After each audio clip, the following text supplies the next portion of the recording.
It's hard to breathe, but that's alright. Hush.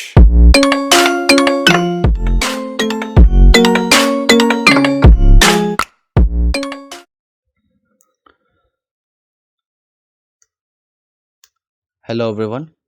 Last lecture में tally के हमने interest की शॉर्टकट ट्रिक देखी थी कि कैसे हो सकता है इंटरेस्ट। नेक्स्ट था आपका इन्वेंट्री। इन्वेंट्री का सीधा सा मतलब होता है किसी भी चीज़ को ज़्यादा देर तक स्टोर करके रखना चाहते हैं आप और उस चीज़ की इन्फॉर्मेशन पूरी देना चाहते हैं, तो उसके लिए आप यूज़ करते हैं इन्वेंट्री। अगर आपका टैली का पुराना वर्जन है तो आपको कंपनी बनाते समय अकाउंट्स ओनली और अकाउंट्स विथ इन्वेंट्री का ऑप्शन मिलता है। तो आप यहाँ पर अकाउंट्स विथ इन्वेंट्री लेंगे और अपनी कंपनी को क्रिएट कर लेंगे, जिसके कारण आपके दो ऑप्शन नए खुल जाएंगे यहाँ पर, इन्वेंट्री इन्फो और इन्वेंट्री बाउचर्स। तो ये दो ऑप्शन खुलने का यही फ़ायदा रहेगा कि आप अपनी एंट्री में अब डिटेल्स डाल पाएंगे। इन्वेंट्री का मेन यूज़ यही होगा कि पहले हम कह रहे थे कि हम माल खरीदते हैं, इतने का माल खरीदा उतने का माल बेचा, लेकिन अब हम उस माल की डिटेल भी डालेंगे कि वो माल क्या है, हमने किस भाव से खरीदा है, कितने में खरीदा है और कैसे खरीदा है। क्योंकि बहुत बार क्या होता है कि हमें डिटेल चाहिए होती है कि भैया किलो से खरीदा, लीटर से खरीदा, तो वो सभी इन्फॉर्मेशन हम यहाँ पर इन्वेंट्री इन्फो में डालेंगे। तो जैसे हम अकाउंट्स इन्फो में जाकर अपनी एंट्री के लिए चीज़ें तैयार कर रहे थे, जैसे लेजर हो गया या कुछ भी हो गया, तो वैसे ही हम इन्वेंट्री इन्फो में जाकर अब चीज़ें तैयार करेंगे, क्योंकि हम इन्वेंट्री का काम कर रहे हैं। इन्वेंट्री में तीन चीज़ें इंपॉर्टेंट रहेगी आपके पास में: स्टॉक ग्रुप, स्टॉक आइटम और unit of measurement. Stock item यहाँ पर क्या होता है, तो स्टॉक आइटम मतलब वो चीज़ जो आप खरीद रहे हैं, वो इंपॉर्टेंट चीज़ यही रहेगी जो आप खरीद रहे हैं उसके बारे में इंफॉर्मेशन नहीं डलेगी। जैसे अगर मैं टेलीविज़न खरीद रहा हूँ तो टेलीविज़न स्टॉक आइटम में बनाया जाएगा। स्टॉक ग्रुप क्या होता है, तो स्टॉक ग्रुप जो हमारे स्टॉक आइटम्स को कैटेगराइज करता है, कैटेगरी बनाता है उनकी, जिससे हमें डिफ्रेंशिएट करने में आसानी होती है और अपना स्टॉक आइटम की चीज़ें, स्टॉक आइटम की इंफॉर्मेशन ढूंढने में आसानी होती है। जैसे अगर मैंने बना दिया टेलीविज़न और होम थिएटर और एक तरफ मैंने बना दिया राइस, तो मैं टेलीविज़न और होम थिएटर को रखूँगा इलेक्ट्रॉनिक ग्रुप में, स्टॉक ग्रुप में, और राइस को रखूँगा मैं ग्रोसरी के ग्रुप में। जिससे क्या होगा, कल को अगर मुझे राइस के बारे में इन्फॉर्मेशन चाहिए तो मैं ग्रोसरी के ग्रुप में जाकर एंटर प्रेस करूँगा, इलेक्ट्रॉनिक ग्रुप में जाऊँगा नहीं। तो एक तरह से मेरी लिस्ट बहुत छोटी हो जाएगी, बजाय सभी स्टॉक आइटम के अंदर ढूँढने के मैं केवल एक कैटेगरी में जाकर ढूँढ सकता हूँ। तो उसके लिए बनाया जाता है स्टॉक ग्रुप। और यूनिट ऑफ मेजरमेंट हमारी चीज़ों को नापने के लिए बनाया जाता है कि हम जो भी चीज़ ले रहे हैं, जो भी वस्तु खरीद रहे हैं, वो किस प्रकार की है, वो किस किस यूनिट में आती है हमारे पास में।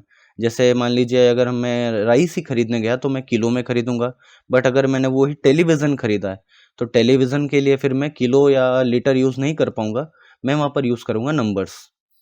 तो ऐसे ही हम यूनिट बना लेते हैं जिससे हम उन चीज़ों को नाप सके जो हम खरीद रहे हैं।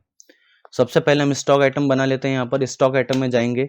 स्टॉक आइटम में बनाने की विशेषता क्या है कि वहां पर जाकर आपका स्टॉक ग्रुप और unit of measurement by default ही वहीं पर ही हम बना लेंगे, तो हमें इनमें सेपरेट जाकर बनाने की आवश्यकता नहीं है। सबसे पहले स्टॉक आइटम में जाके क्रिएट करेंगे, नेम ले लेंगे। मान लीजिए मैंने टेलीविज़न ही खरीदा है तो टेलीविज़न का नाम टाइप करेंगे। अब आता है अंडर, यहाँ पर आएगा आपका स्टॉक ग्रुप। स्टॉक ग्रुप मेरे पास अभी कोई सा भी नहीं है, इसलिए प्राइमरी आ रहा है, क्योंकि बाय डिफॉल्ट प्राइमरी डलता है। लेकिन अगर आप बनाना चाहते हैं तो स्टॉक ग्रुप के जो प्लेस है वहां पर जाकर आप अल्टर सी प्रेस करेंगे। अल्टर सी क्रिएट का शॉर्टकट है। वहां पर जाकर आप टाइप कर लेंगे, अगर मैं बनाना चाहता हूँ इलेक्ट्रॉनिक्स, तो मैं अपना इलेक्ट्रॉनिक्स का ग्रुप बना लूंगा। इसे मैं प्राइमरी में रख रहा हूँ अभी। प्राइमरी के अलावा आप किसी एक ग्रुप का सब ग्रुप भी बना पाते हैं। अगर यहाँ पर ऑलरेडी कोई ग्रुप होता तो मैं इलेक्ट्रॉनिक्स को उसके अंदर भी ले सकता था। तो यहाँ पर अभी तो मैं प्राइमरी ही लूंगा। और should quantities of item be added, क्या भविष्य में हम इसमें आइटम की क्वांटिटीज को ऐड करवा सकते हैं? बिल्कुल, हम बिल्कुल करवाना चाहते हैं तो हम इसे यस रखेंगे, एंटर। यहाँ पर आएगा यूनिट। यूनिट होता है कि हम टेलीविज़न को कैसे नापते हैं। तो मैंने यहाँ पर यूनिट के लिए फिर से अल्टर सी प्रेस करा है। अब यूनिट में बना लूंगा, टेलीविज़न को हम नापते नंबर्स में, तो उसका शॉर्टकट क्या दे दूंगा मैं, NOS। फॉर्मल नेम में आपको उसका पूरा नाम लिखना है, तो मैंने लिख दिया नंबर्स। नेक्स्ट आता है नंबर ऑफ डेसिमल प्लेसेस, दशमलव के बाद कितने स्थान तक जाना है। तो नंबर्स 0 तक जाते हैं, दशमलव का उनमें कोई काम नहीं होता है। टीवी जब भी खरीदेंगे तो नंबर्स में खरीदेंगे, और नंबर कभी भी आधे में नहीं जा पाते हैं। हम 2.5 टीवी या 3.5 टीवी नहीं खरीद सकते, हम 2 या 3 ऐसे ही खरीदते हैं। तो दशमलव वाला काम है ही नहीं यहाँ पर, तो पॉइंट के लिए हम 0 रखेंगे कि हमको पॉइंट नहीं चाहिए। एंटर एंटर, ये हमारा एक यूनिट बन चुकी है। नेक्स्ट आता अल्टरनेट यूनिट। अल्टरनेट यूनिट आपके इसमें शायद ऑन ना हो, लेकिन मेरे यहाँ पर F12 प्रेस करने से आपको दिखेंगे ऑप्शन। इसमें एक ऑप्शन आएगा use alternate unit for stock item. इसका क्या यूज है, तो इसी के द्वारा हम अल्टरनेट यूनिट डाल पाते हैं। अल्टरनेट यूनिट का क्या मतलब होता है, तो एक यूनिट मिल के दूसरी यूनिट बना दे, मतलब एक यूनिट इतनी इकट्ठी हो जाए कि वो फिर दूसरी यूनिट में गिनी जाने लगे। जैसे एक नंबर इतने इकट्ठे हो जाए कि फिर वो दर्जन बन जाए, तो उसके लिए हम क्या बनाते हैं, अल्टरनेट यूनिट। तो फिर से हम अल्टर सी प्रेस करेंगे और यहाँ पर लिख देंगे डोज, और उसका फुल फॉर्म हो जाएगा डजन। डजन हमारा दशमलव स्थान तक जा सकता है, क्योंकि हम आधा दर्जन या सवा दर्जन सकते हैं।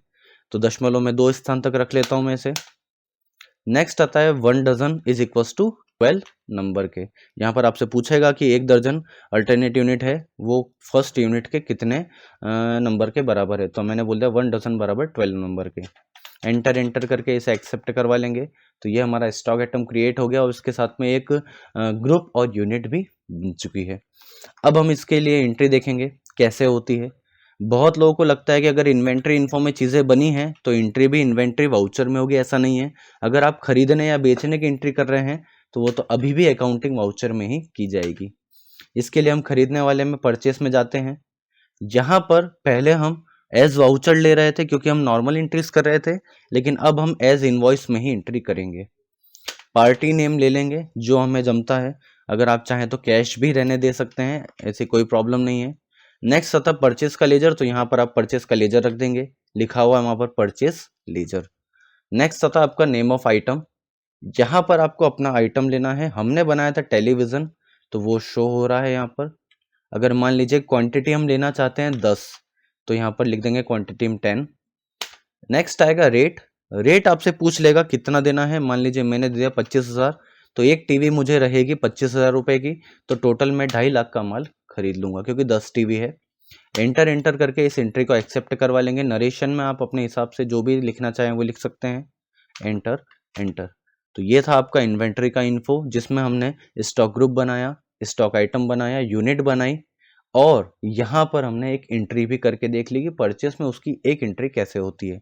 आगे चल के हम इसके बहुत सारे वेरिएशंस देखेंगे और इसमें क्या क्या चीज़ें ऐड करी जा सकती है, क्या क्या चीज़ें हटाई जा सकती है, वो भी देखेंगे। तो इस लेक्चर में इतना ही है। आई होप आपको समझ में आया होगा। तो नेक्स्ट लेक्चर तक के लिए thank you and good bye.